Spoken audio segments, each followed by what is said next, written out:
Assalamualaikum warahmatullahi wabarakatuh. My name Mohamad Faiq Haikal bin Abdul Rahman and I'm from the LM6B. So, all of country must have a big concern about security and safety in their country and also for Malaysia. Customs is the agency that take an action especially in smuggling and human trafficking. If this thing happen, it will give a terrible impact for their economy. So, with customs agency, it can maintain security and safety of country. So, Malaysia has also used customs services.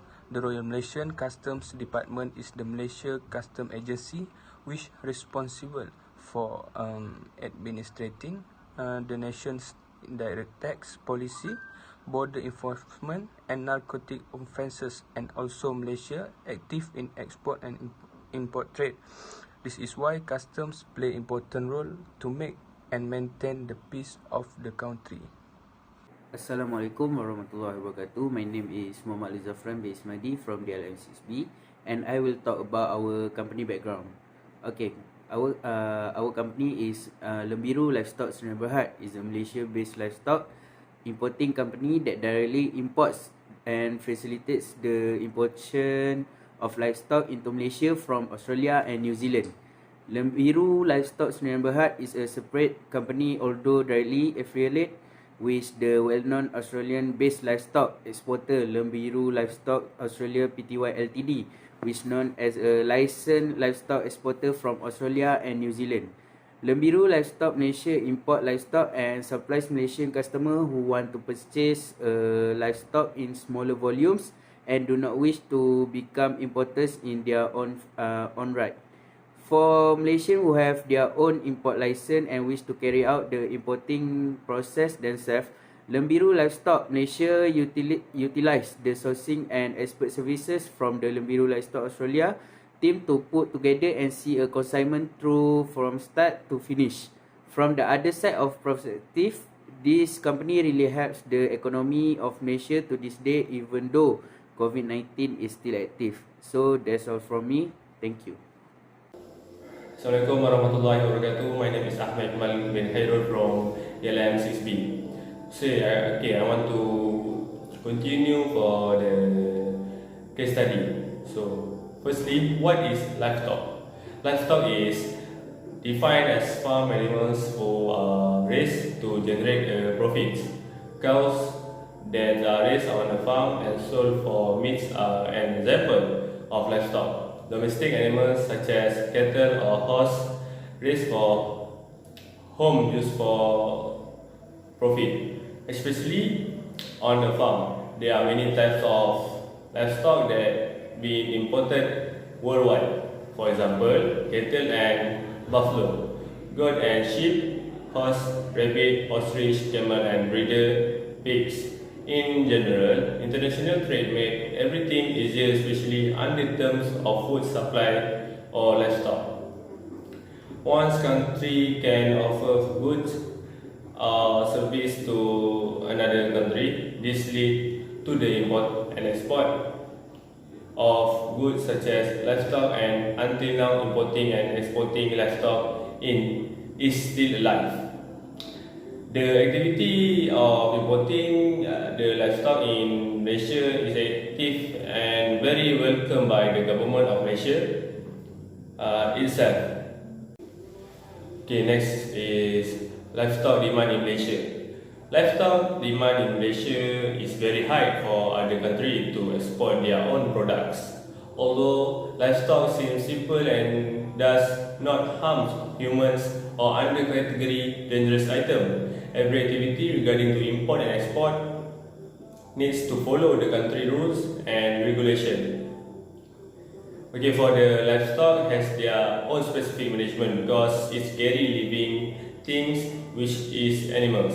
All of the item including livestock that has been mentioned above still need to do many things related to the custom and procedures. For example, documentation. There are also many types of documentation included in these activities. Okay, that's all from me.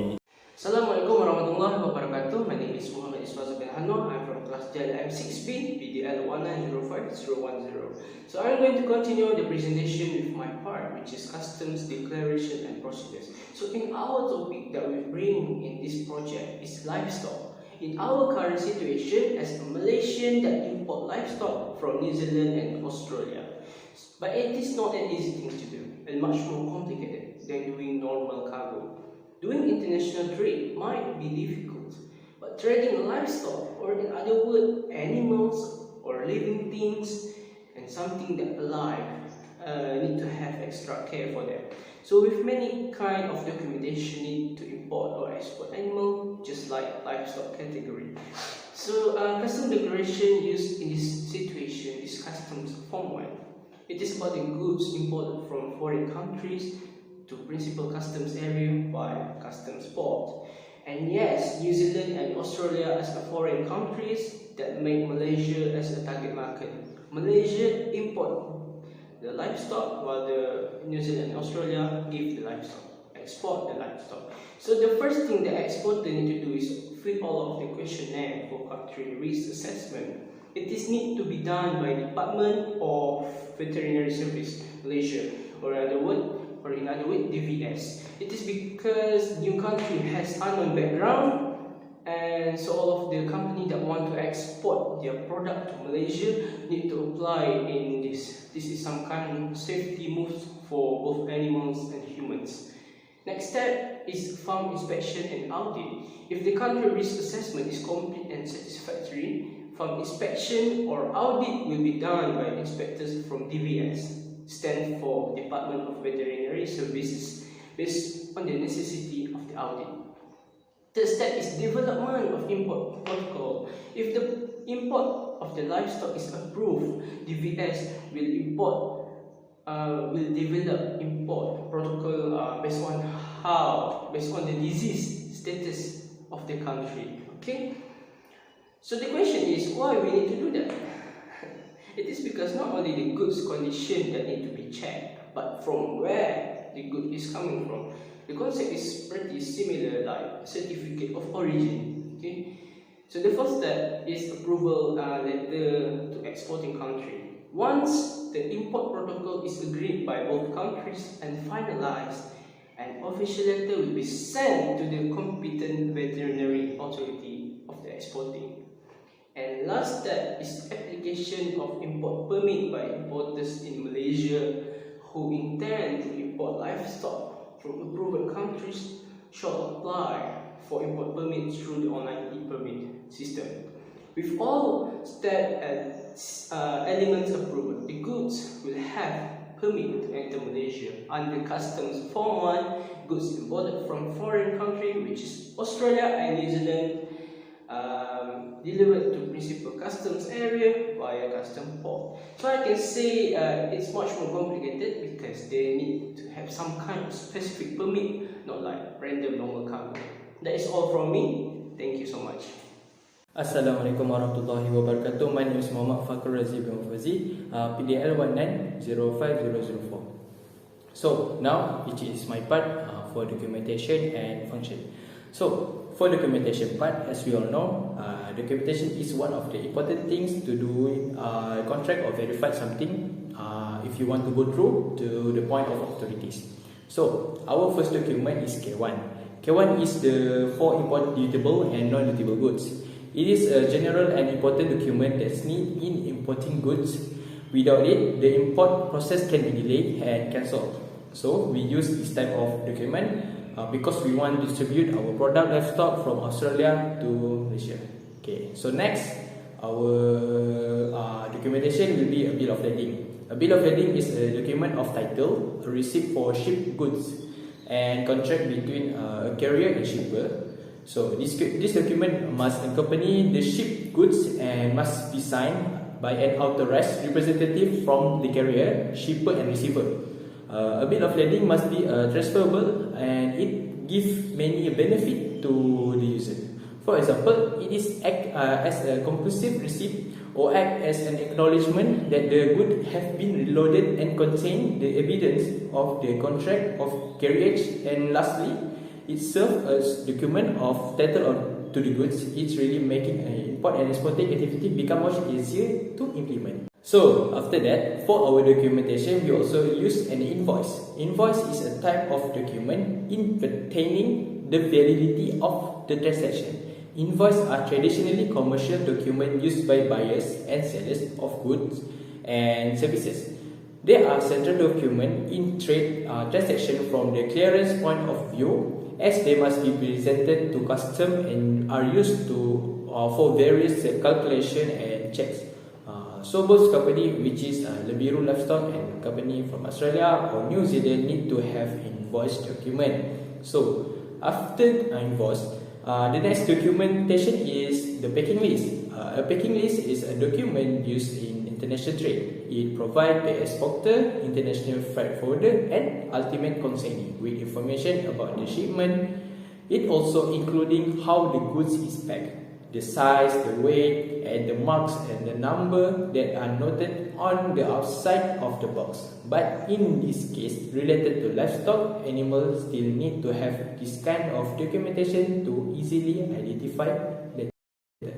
Okay, after packing list, next document is health certificate. All livestock brought into the state shall be accompanied by an official health certificate stating that the animals are healthy, free from sign of infection or contagious disease, and sign of internal or external parasite, and meet the specific requirement that state in the regulation.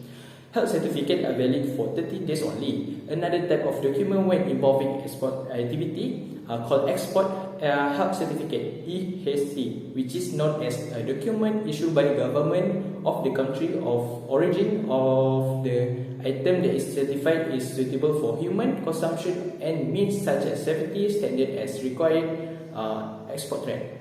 So after packing list, after health certificate, next it will be the permit for import the livestock. So this type of documentation need to apply when import and exporting animals, either pets or farm animal. It is just to make sure about the condition of the animal. In other words, we as humans still need to give a proper care even if they are just animals. This permit has been authorized certain good to enter at a specific time and place, providing the procedure detailed in the permit and any references document are followed.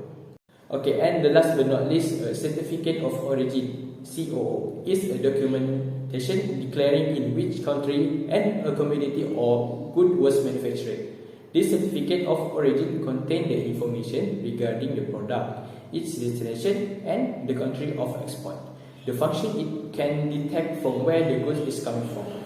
That's all for our part. Thank you. Next will be the next presenter. Assalamualaikum warahmatullahi wabarakatuh.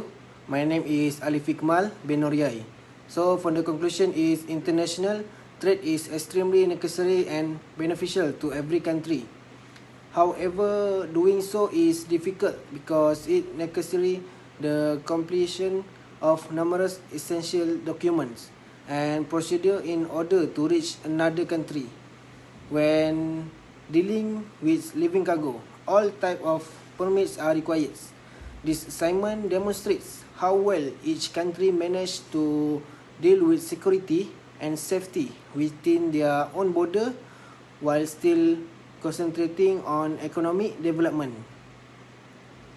Every country permits and participates in foreign trades. As a result, they need custom assistance to ensure the goods and properly entered and sites. As a result, every country, particular companies wishing to enter Malaysian markets must understand and adhere to all of the result and regulation governing custom and procedure, as well as Malaysian wishing to export their products internationally. So thank you.